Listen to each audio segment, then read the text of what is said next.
Imagine waking up one day to find that your country no longer claims your hometown as its own. In 2014 and 2022, millions of Ukrainians in Crimea, Donetsk and Luhansk found themselves in exactly this situation as Russia annexed Crimea and supported separatists in Ukraine's east. The world watched as geopolitical chess unfolded on their streets.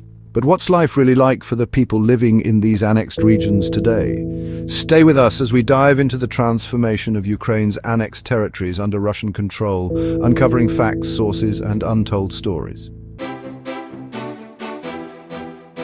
Welcome to Wisdom Tales of Change, where we explore the real stories behind the world's most impactful events. Before Russia's intervention, Crimea, Donetsk and Luhansk were home to millions of Russophones, people who felt deeply connected to Russian language, culture and history. This connection was no accident. Over 60% of Crimea's population identified as ethnic Russians, and a large proportion of Donetsk and Luhansk also shared these cultural ties. In Crimea, ethnic Russians made up about 65% of the population prior to the annexation, according to Ukrainian census data from 2001. The Donbas region, which includes Donetsk and Luhansk, also had strong Russophone communities, with over 50% of residents using Russian as their primary language, as reported by Ukraine's Ministry of Statistics. Economically, Crimea thrived as a tourist destination, attracting millions from across Europe. The Donbas, meanwhile, was Ukraine's industrial heartland, boasting vast coal mines and steel factories. Together, these regions played key roles in Ukraine's economy, contributing to more than 25% of Ukraine's GDP, according to IMF country reports from 2013. The Maidan protests of 2013 to 2014 were a turning point. While many in Kyiv and the west of Ukraine saw it as a triumph for democracy, the largely Russophone regions of Crimea and Donbas saw it as a threat. The ousting of pro-Russian President Yanukovych was labeled by Moscow as a Western-backed coup, sparking fears of NATO's creeping influence on Russia's doorstep. The removal of President Yanukovych, who opposed NATO membership for Ukraine, marked a political shift towards the West. According to the Carnegie Endowment for International Peace, this revolution was perceived in Crimea and Donbas as a dangerous shift in Ukraine's foreign policy. In response to Maidan, Crimea saw mass protests calling for closer ties with Russia, which led to the swift arrival of Russian forces. Similarly, Donetsk and Luhansk became hotbeds of separatist sentiment, fueled by media narratives that portrayed the new Ukrainian government as hostile to Russian speakers, as reported by the Council on Foreign Relations. In 2014, Russia moved swiftly to annex Crimea, staging a controversial referendum that the West condemned as illegitimate. But Russia's motivations went beyond cultural ties. Crimea gave Moscow control over the Black Sea, a strategic waterway critical to its military and economic interests.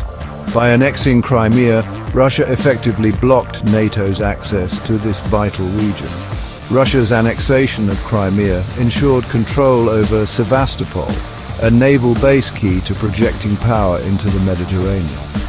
According to Rand Corporation analysts, Russia viewed NATO's expansion as a direct threat to its southern borders.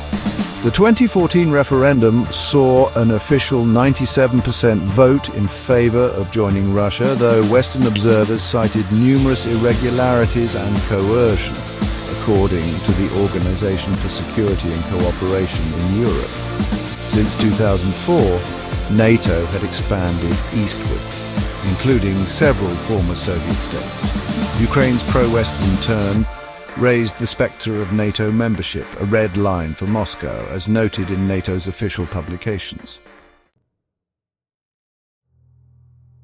While Crimea was quickly absorbed into Russia, the Donetsk and Luhansk regions became the flashpoints of a deadly conflict.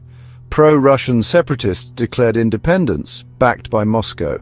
Ukraine, on the other hand, received military aid from NATO members, leading many to view the conflict as a proxy war between NATO and Russia.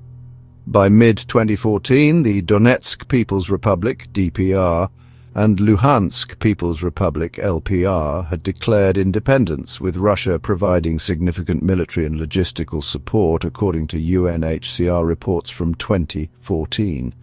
NATO provided Ukraine with military assistance, though it stopped short of direct intervention. According to Foreign Affairs, this military support, along with sanctions, escalated tensions between Russia and NATO. The war has displaced over 1.5 million people, and 13,000 have died as of 2022, as reported by the UN Office for the Coordination of Humanitarian Affairs. So how has life changed for the millions living in these annexed regions? In Crimea, Russian investments in infrastructure have been noticeable, like the Kerch Strait Bridge, but the peninsula remains isolated due to international sanctions crippling its tourism and economy. In Donetsk and Luhansk, life is far worse. War has ravaged the economy and entire towns have been reduced to rubble. Crimea, Donetsk and Luhansk now stand at the heart of one of the 21st century's most defining conflicts. As NATO and Russia continue their strategic tug-of-war, the future of these regions and the people who live there remains uncertain. One thing is clear: the consequences of annexation are far-reaching, not just for Ukraine, but for the global balance of power. Thank you for watching Wisdom Tales of Change. If you found this video insightful, don't forget to like, share and subscribe. What do you think the future holds for Crimea and the Donbas? Let us know in the comments below.